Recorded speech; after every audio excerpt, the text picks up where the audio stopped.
Unë e përmenda që parë që roli diasporës shqiptare në Amerikë ka qenë qëndror, thelbësor, crucial për fatet e Shqipërisë.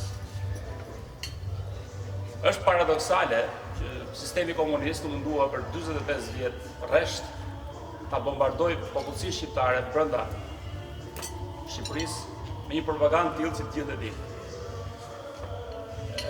Unë i kam përjetuar të dyja epokat dhe kur bënim shërbimjet ushtarake, mbaj mend se tani që dy tabelat që kishin përqitje që duhet eliminonim ishte koka e Leonid Brezhnevit dhe koka e Ronald Reaganit.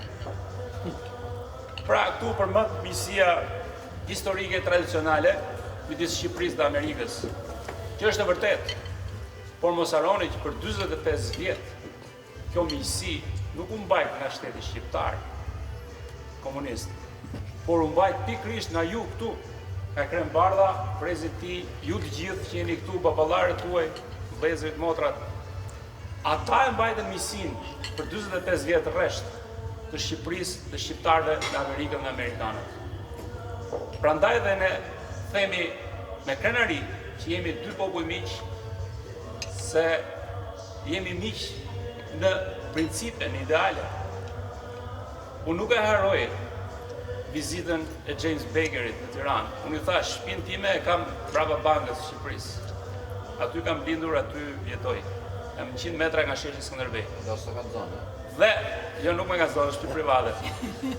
Dhe, me gjithë të propagandë 45 vjeçare, kundër Amerikës, duke filluar që nga kopshti i fëmijëve derisa mbaroi universitetin apo në shkolla punë ku ishin, aty kishte gjysmë milion shqiptar për ta pritur James Bakeri. Ishte e pabesueshme, për vetë amerikanët. Unë kam pasur fatin të takoj shpesh herë William Burns, që ka qenë deri para një muaji numri 2 i Departamentit të Shtetit, dhe ai ka qenë diplomat, junior diplomat. Diplomat e ri që shoqëroi James Bakerin atë vizitë historike në Tiranë. Dhe për të është e pashlyeshme në historikun e mendjes tij, në kujtesën e tij ajo vizitë, sepse nuk ka ndodhur në asnjë vend tjetër botës.